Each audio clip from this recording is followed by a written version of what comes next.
Welcome to Geek Therapy Radio. You've got your mental curator, Johnny Hemberger. Let's talk about TikTok and the TikTok ban. It is currently March of 2024.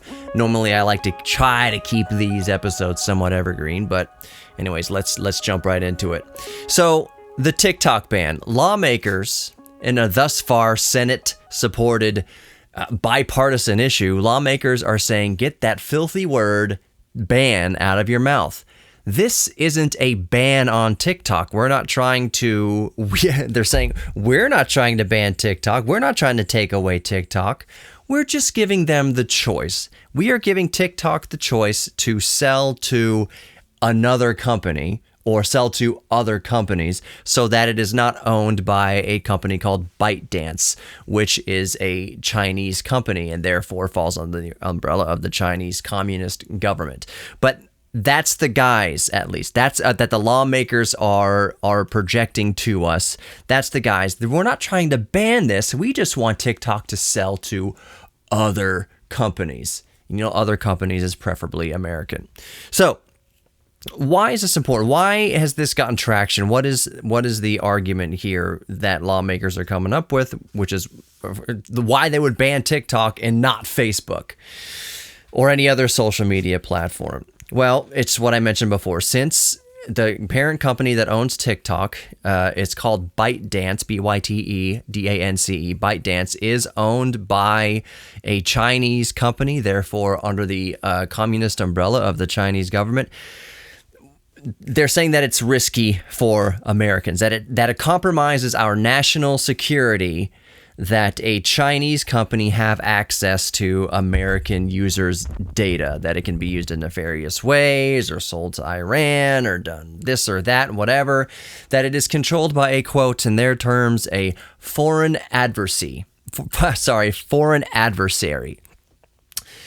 So it's a risk. They don't want Americans' data being accessed willy-nilly by the Chinese government. That's the guise. Now, let me now this is my commentary on it. Now, this is that's important for me to distinguish here because you won't listen to a lot of talk radio and hear the host say, mention out loud that the following is only their commentary. No, they'll preach it like the gospel truth, and I'll get off of that sidetrack there. But here is my commentary on the situation, and it is common commentary that is shared by lots of people, that basically, in my opinion, this is a very thinly veiled guise to allow American companies access to billions, if not trillions of dollars worth of, yes, American data, usage statistics and things like that, cookies and all that whole thing about tracking Americans' data, what they're looking at, what they're buying, what they're saying about so-and-so, what's going on, just access to American data. And the truth is, again, in my opinion, that access to American data, over 170 million U.S. TikTok users in this country, and that data is worth billions, if not trillions of dollars. That's what's really happening here, is that the U.S. government and their cronies and lobbyists and possibly people like Mark Zuckerberg, I don't know, that's my conspiracy theory there, that there's no way you can basically give another government, be it the Chinese government or whatever, unrestricted access to billions, if not trillions of dollars worth of valuable data. We want an American company. We want, this is the U.S. government, we want an American company to have control of TikTok and therefore have control to that this never-ending spring of billions of dollars worth of U.S. data. So it's not that the Chinese government is selling your data. It's really that the U.S. government is not able to sell that data. They want access to the data. An American company should, quote unquote, have access to that data. That's the real issue here. That's why TikTok is on the chopping block. That's why it's under the umbrella of this purported ban, even though they don't want us to use the word ban.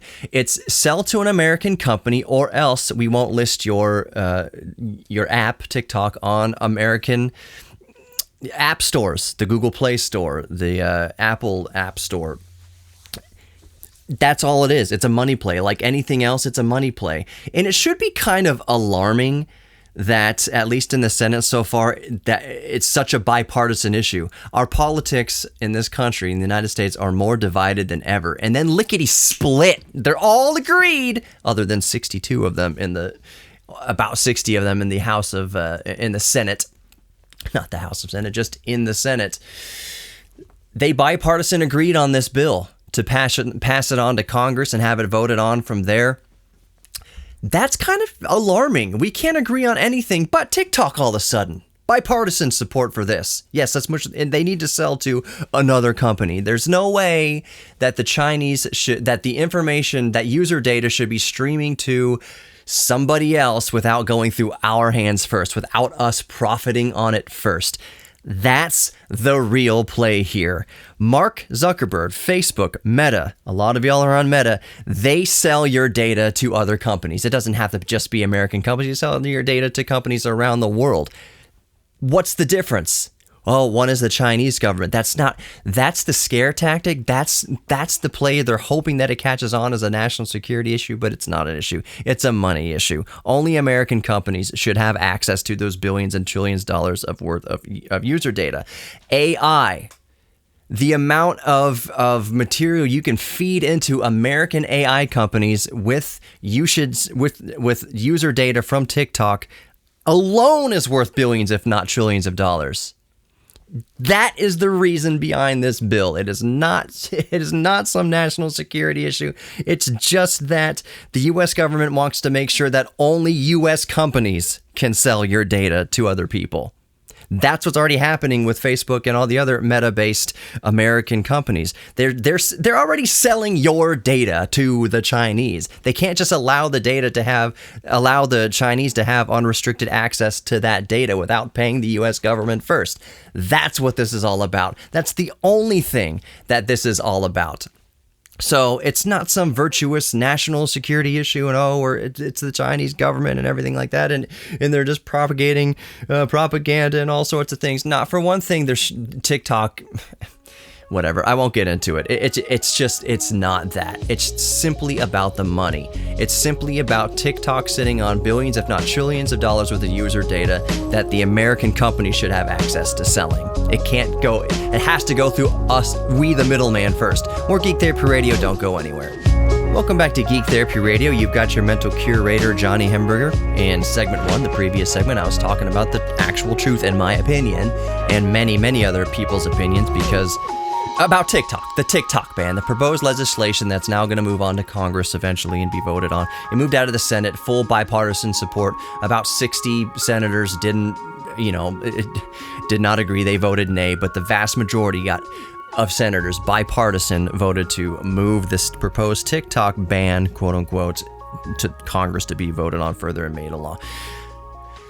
In my opinion, and in many other people's opinion, it's not a national security issue. They tout it as a national security issue so that the Chinese won't have access to American data, but what it's really about is that the user data on TikTok is worth billions, if not trillions of dollars, and the U.S. needs their cut of it first. It can't be that the Chinese sell your data to other companies. American companies have to sell American data to other companies, and they're just going to sell it right back to China. That's already what Meta does. That's already what Facebook does. They're not going after Meta Facebook. They're not going after Instagram, which is under the umbrella of Meta. They're only going after TikTok because it has 170 American users, 170 million American users, and user data of about half of the population of the United States.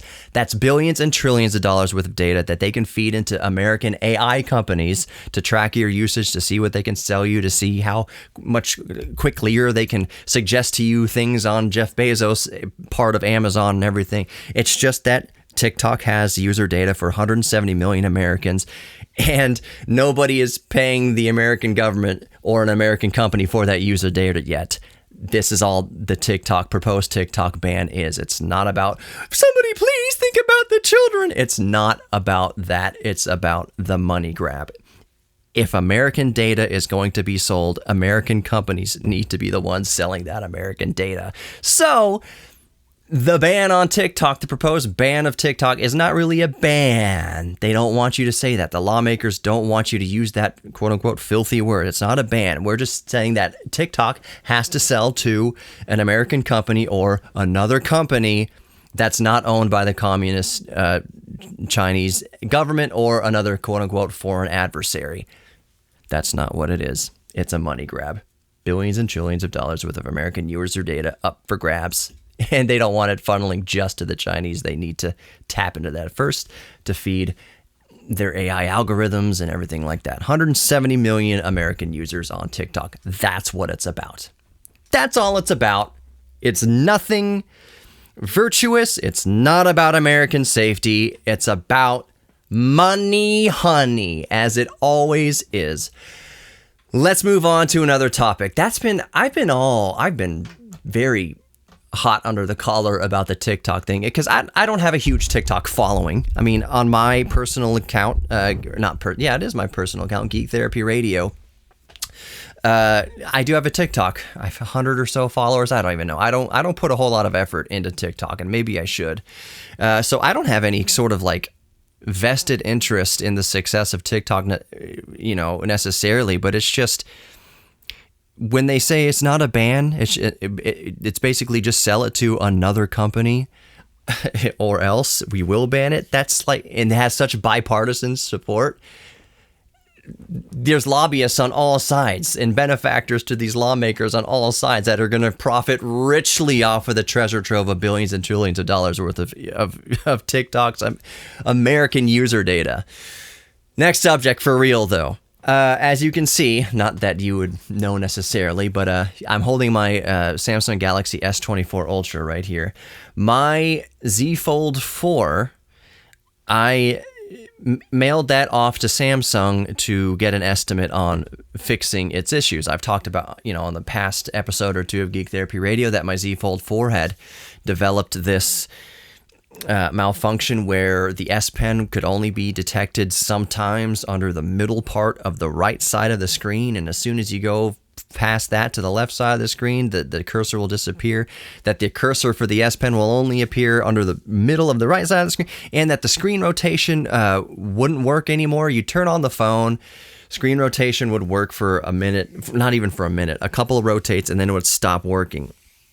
So there was something wrong with that chip, that processor, which also controls the S Pen and all sorts of other orientation features of the phone. So I sent it off to Samsung, and I'm hoping still that it's kind of maybe a firmware update, like the new UI 6.1 might come to the Z Fold 4. I haven't heard officially that it will come to the Z Fold 4, but I'm kind of hoping that a firmware update will fix these issues. I sent it to Samsung anyways because the last few little security patches didn't fix anything. Not that I really thought they would, but the way the sensor's throwing faults, I'd be pleasantly surprised if it was just a firmware update. But everything told me also, I was 50-50 on this. I was like, well, maybe the sensor is throwing errors. It is displaying like malfunctions that are consistent with an actual error on the chip. So let me just send it to Samsung and see what they say. Well, they got back to me and they said, hey, your warranty expired on the Z Fold 4 on January of 2024, which is very convenient for problems to be showing up right after the warranty expires. So I sent it in, and from their description, they said you needed a new screen, like a new motherboard, a new this and that, and their estimate was, drum roll, $1,100, $1,106 or whatever it was going to be to repair a phone that I did not spend that much money.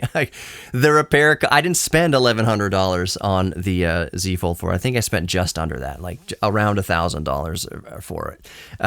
Maybe it was $1,100, but the fact is, like, either way, it wasn't $1,100 to repair a phone that's not worth $1,100 anymore, and that I probably only spent $1,100 on in the first place. I responded with cancel, send it back to me. I am not spending that much money. Again, if you caught what I said earlier, I'm on the S24 Ultra right now. My Note 9, which I do still have in front of me right here, was for the kind of work that I do on it. It was getting long in the tooth, and in the battery issues, it was getting hot all the time, just running constantly all the time, just getting warm. Had to constantly keep my Note 9 on the charger. My wife's Note 9 is just fine. She's not having any issues with it. But again, I think my use case scenario is a bit different. I'm editing videos a lot of times. I'm working with a lot of video footage. I am constantly on Microsoft Teams. It's constantly going, constantly getting push updates, constantly da-da-da. Note 9 wasn't hacking it. My Z Fold 4 was broken. So I said, you know what?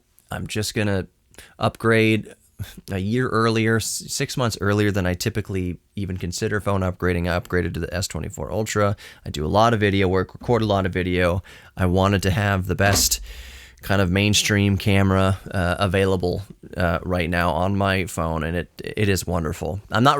If you're watching this on YouTube right now, I'm obviously not using my smartphone to record this. There's too much background blur, so narrow depth of field here. Actually, I want to say, the camera you're looking at right here is the first generation Panasonic Lumix S5, and I have the 50 millimeter 1.8 Lumix S lens on it, and it's a very nice looking lens.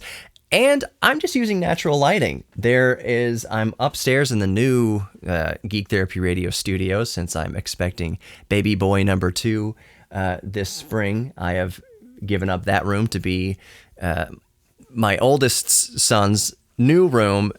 Either way, Daddy doesn't have an office anymore. I'm out here in the play area upstairs, the upstairs living room, whatever you want to call it. It's not very big. It is pretty tight around here, but I'm using natural lighting. This is the lighting coming out of the windows downstairs in the living room.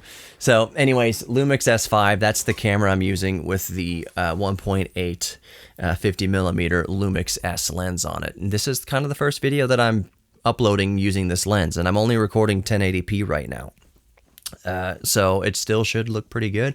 If you're noticing any focusing issues, and this is kind of even for radio listener, podcast listener, the first generation Samsung Lumix S5 does not have a class leading autofocus. So if you're watching this right now, 24 frames a second, 1080p, the autofocus isn't probably going to be as perfect as the new S Mark II or S Mark II X or any Canon cameras or Sony camera. First generation Panny S5. More Geek Therapy Radio coming up. Don't go anywhere. Welcome to the third segment of Geek Therapy Radio. You've got your mental curator, Johnny Hamburger, and I guess now I'll do the plugs. GeekTherapyRadio.com. You can visit there, chat with me there. You can also email me directly, Johnny, JOHNNY, @GeekTherapyRadio.com. Follow me across all the socials. I was talking about TikTok earlier. I do have Geek Therapy Radio on TikTok, so you can follow me there. I upload videos from time to time.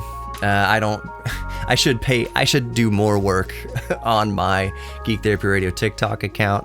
But yeah, I've got a Geek Therapy Radio on TikTok, and of course YouTube. If you're watching this already on YouTube, that's a little redundant.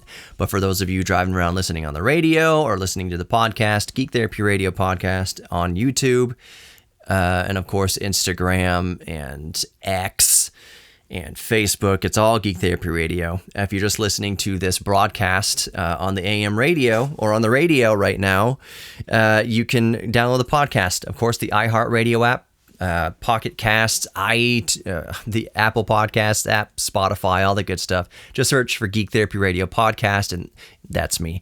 It should come up pretty quick, but just in case it's me, you're seeing me and somebody else on there or whatever, I'm the red, white, and black color scheme. So if you type in Geek Therapy Radio podcast into anything, I'm the red and white, black color scheme, in the Geek Therapy Radio logo and whatnot. That's just the scheme of Geek Therapy Radio is red and black, really. That's when people ask me, oh, what's your favorite color? I remember Riker, my 3-year-old son, asked, what's your favorite color, Daddy? Is like, complicated, because I don't know if I have a single favorite color, but my favorite color scheme is red and black. And for some reason, I completely did not plan on going off on this tangent, but let's talk cars for a second. So back in 2020, sorry, I keep bumping the microphone here, me and the high-tech Texan, a fellow host here on KPRC 950 AM, my home radio station for Geek Therapy Radio, he got access to the 2020 Corvette, the new, at the time, C8 Corvette. It has a blue Stingray. It was awesome, and I went on a ride along with him. I even made a video for Geek Therapy Radio on YouTube about my kind of impressions of the C20 2020 Corvette, the C8 2020 Corvette. C8 just stands for Corvette 8. It's the 8th generation of Corvette. My nephew, by the way, and we're talking about Corvettes a little bit here. And red and black color scheme is what reminded me of it. My nephew, Spencer, we'll have to talk to him. I have to get Spencer on the show and talk to him about it. His first car, he just bought his first car. He was driving around in his grandma's PT Cruiser for a while, and he had that thing pimped out. Pretty cool, but no, he's finally got his first like a cool car. It's his DeLorean moment, I like to call it. Like when I got my bought my DeLorean. He got a Corvette. He got a C4 Corvette, which is cool. I think it's an 80, I want to say it's an 86 or an 85. I'll have to double check. I'll have to get them on the show. But it's red with black trim and everything. That's my color scheme. It's awesome.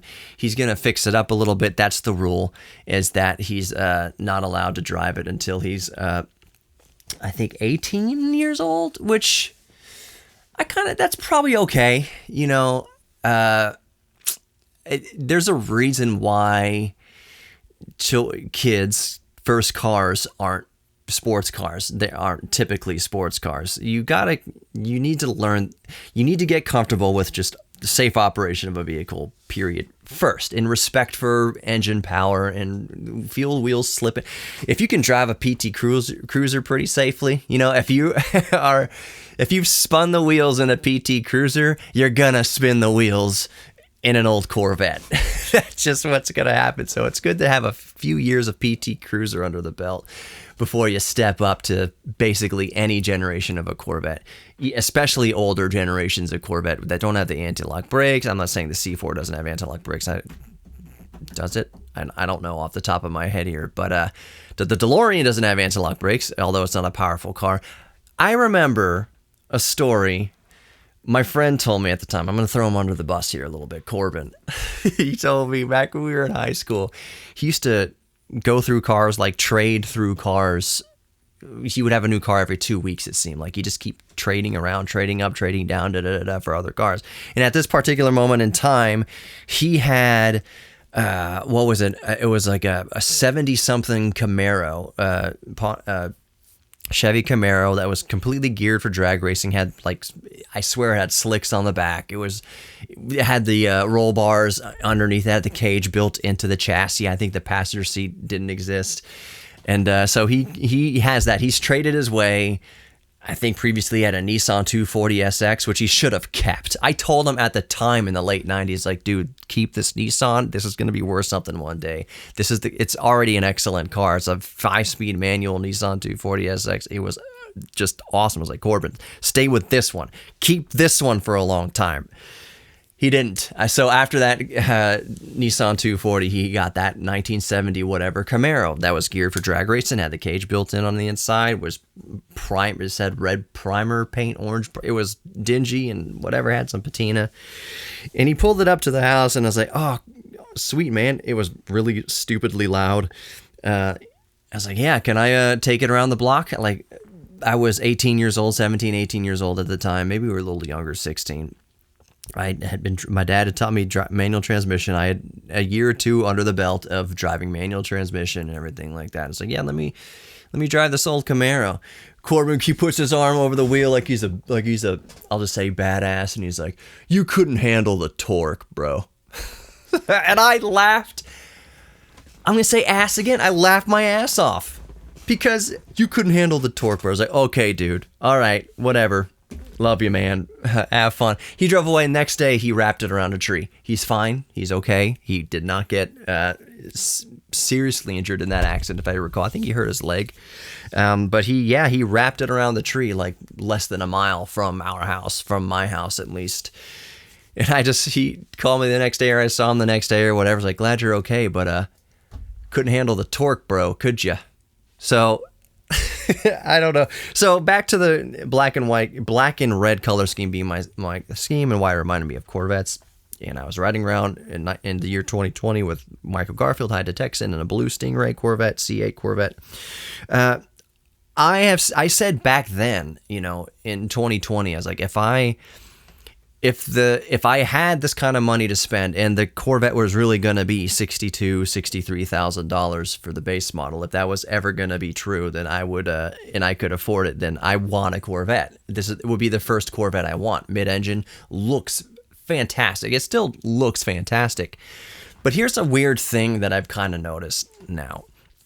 I no longer am interested in a C8 Corvette. Like, even if I had the space in the driveway and the money for it, like my zest for the C8 Corvette has dwindled a little bit. Now, if someone came along, C8 Corvette, 30,000 miles, and I saw it on there on Auto Trader for like 35 grand, 40, something like that, there may be some increased sleepless nights where I'm scrolling through Auto Trader, like doing the mental math, like, how can I make this work? How financially what would I have to sell? Could this be the daddy cruiser? How many child seats could I put would I be willing to put a child seat in? And then, like, there'd be several sleepless nights of that. If it was at a low enough price point, I'd at least go through that phase of kind of scrolling through Auto Trader and Facebook Marketplace and all that, if there was a C8 Corvette for between 30 and 40 grand. But right now,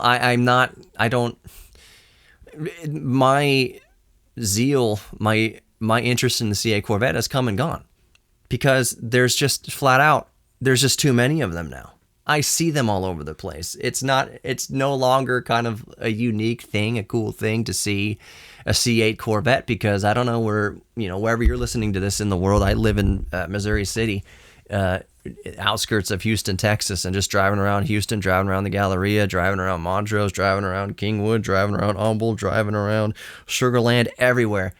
They're C8 Corvettes. They're no longer kind of like this unique, rare thing to have. They certainly don't justify the price tag anymore. It is asinine that anyone would pay $20,000, $30,000 over sticker for a C8 Corvette for 2020, 2021, 2022, 23, 24 C8 Corvette. It's ridiculous. Like, yeah, they should be around 50 grand right now all day long. But even still, like, it's the fact that there's is there still a waiting list for C8 Corvettes for new ones? Maybe. I think there, last I heard there was. The last I heard, I went to Elite Chevy here in Sugar Land, 59 and Highway 90. I got that battery replacement in my Bolt, and I just talking about C8 Corvettes. And at that time, this was just a few months ago, there were still waiting lists on C8 Corvettes. The service guy was telling me, yeah, there's probably a handful of Houstonians here that could just call us up right now and get a Corvette. They would still have to pay, well over the sticker and talk to the previous person in line about buying their spot, whatever. That was a few months ago. I don't know if there's a waiting list for C8 Corvettes now, but I see them everywhere. I see them often enough now that I'm just like, it's not unique anymore. It's not. I'd be driving it around and see 2 or 3 or 4 just on that drive within 5 miles. So whatever. I'm kind of off the C8 Corvette kick. More Geek Therapy Radio coming up. Don't go anywhere. Alrighty, welcome back to Geek Therapy Radio. You've got your mental curator, Johnny Hemberger. We are now in the 4th segment of Geek Therapy Radio, and I spent the bulk of the show already talking about the proposed TikTok ban, what it really means, in my opinion, what the real motivation behind it is, that it's not about protecting your American data from foreign adversaries. It's about letting American companies tap into the user data of 170 million Americans so that they can sell it to the Chinese. So that at least American companies are the ones able to sell your data to the Chinese and to other people, just like Zuck does. That's the real motive behind it. And it's so thinly veiled. And then just how kind of shocking, putting on a conspiracy hat for a second, how kind of very eye-opening it is that it has such bipartisan support in our country, in our divided political landscape, that this proposed TikTok ban has overwhelming bipartisan support so far yet in the Senate, as it passed the Senate. That should be an eyebrow raiser. I don't care where you are on the political spectrum, whether you are conservative or liberal, or any sort of mix. I think most Americans, actually, if you were to sit around a barbecue and eating chicken and steak and throwing water balloons and whatever, you'd find that most Americans are pretty center. They just kind of tip a little bit this way or that on specific subjects. This narrative that basically that we're so divided that it's your Trumpkin neighbor versus your let's go Brandon neighbor, and against your Joe Biden supporting and Trump supporting, all just old men, basically old men running our government. Don't get me started. That it's not so divided, that this narrative in the media, I call it mainstream MSTR, mainstream talk radio, and Fox News and all sorts, is basic, and on the liberal channels too. C-SPAN, I almost said C-SPAN, MSNBC, the liberal outlets kind of keep driving this narrative that we're so divided, that we Americans don't agree on anything. We are at each other's throats. We hate each other. That the reality is that most of us are just kind of in the middle. That even the most conservative labeled person actually has a lot of socialist ideas or things that they actually agree with. And a lot of liberals actually are very much more conservative than you might think too. And the only way you find out about that is bonding over hobbies. That's why Geek Therapy Radio exists, so that we can come together, all different spectrums of life and politics and religion and whatever, and just bond over Star Wars and Star Trek and action figures and Legos and video games and computers and audio engineering. That's what most Americans are. That's where most Americans exist, is that we are pretty moderate in our political views one way or the other. We don't have anybody representing us like that. We don't have anybody who's like, yeah, this, but also this. We can have both things here. Like, yeah, we could... I'm not trying to get super duper political on here, but it's like, yeah, we can keep our guns, but also do better things to make sure that children can come home from school. You know, like we're America. Why can't we do both? Like, most liberals own guns. That's just a straight up fact in the United States. You would think that it's the people who don't own guns being the biggest lobbyists to be anti-gun, take the guns away, whatever. Like, that's not true. Democrats have guns. Liberals have tons of guns. They don't wear it on their sleeve. Like, you know, I think like most gun owners, even if you're a conservative gun owner, most gun owners don't wear their gun politics on their sleeves, or the fact that they have guns on their sleeves. Most Democrats own guns. Most liberals in the United States own guns. Straight up fact. Most liberals own guns. So it's not about taking guns away. It's like, hey, y'all were so bipartisan on the TikTok thing, just out of nowhere. Like, whoa, we got almost everybody in government agreed, coming across the aisle to agree to sell TikTok to an American company so that Americans can tap into that money well of American user data. Y'all agreed on that, real lickety split. But like, 20 kids don't come home from school. I don't want to get too graphic with it, but they are at rest in a schoolroom right there. Somebody blew them all away. We can't get bipartisan on that. That like dead. Y'all can't come together 360 or whatever to 60 or whatever I don't know the full count here. But y'all can't come together that unanimously to make sure that kids don't have to die in the classroom. Really? Like, TikTok is the thing that you got y'all together lickety split to agree on something TikTok did? TikTok? Like, craziness. Absolute craziness. But again, I say it's just follow the money. That's the real answer there. But anyways, we're just not that divided. This narrative that we are so divided, it's just not true. Most of us are we agree on 99% of things in our life. I've mentioned this on Geek Therapy Radio before, that each human being is a totem pole. You know, a totem pole has different figures and different kind of depicted animals and different scenes and things like that. And it's very complicated, very ornate, that each person is an individual kind of totem pole. What makes them them? Their family, their job, their ethnicity, their culture, whatever. We have all these differing totem poles of people, and then only one of the totems, let's say each person is a totem pole of 100 different tiles or 100 different segments of a totem pole. One of those segments, only one of those 100 segments is our political identity. Only one. The other 99 of those segments are things that we both have in common, that we celebrate about each other. Some people have the totem pole Star Wars geek, and a lot of other people have on the totem pole Star Wars geek, and all the other pieces of the totem pole that they just want safety for their family. They just want to be able to provide for their family, provide for their children, provide for themselves. They're these very basic human desires that we have. Regardless of politics, we want the same thing. We want a lot of the same thing. Some argue that that's why. I think the real reason TikTok is being, the discussion of banning it is so unanimously supported within our government. One reason is that TikTok was broadly appealing to a very wide group of people. You could see somebody with 1 million views talking about pro-conservative values. You could see somebody with 1 million views that are talking liberal values or whatever. There's this kind of equal melting pot, and you saw people of all ages.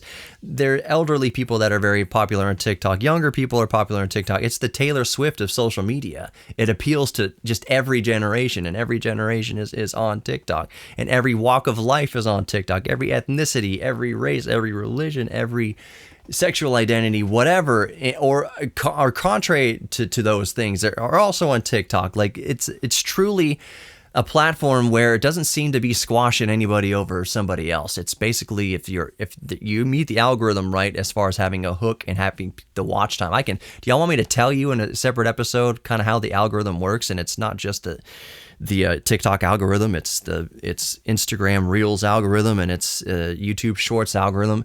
You could say whatever you want as long as it kind of hits the algorithm right as in watch time and people swiping away versus how many people have viewed it. Like, it doesn't matter what you're saying, the algorithm will pick you up despite what you were saying, as long as you're keeping people watching and listening to it. So you saw, at least I do on TikTok, a very wide-ranging, different views and opinions and things coming from all different walks of life. I don't see one thing getting squashed over the other thing. And basically, as one TikToker put it, again, I put that caveat, TikToker on TikTok, put it, is that the government is also afraid. It's not just a money grab, but the government is afraid because they're seeing Americans bonding on TikTok. They're seeing Americans from all different walks of life coming to TikTok and bonding and having discussions, and they're kind of realizing the common enemy. It's not each other. It's the people trying to control us. You are worthy of love. This is how I end every show of Geek Therapy Radio. You are worthy of love. You are worthy of giving love. You are worthy of receiving love. And you are worthy of your own self-respect. Thank you for spending some time with me today.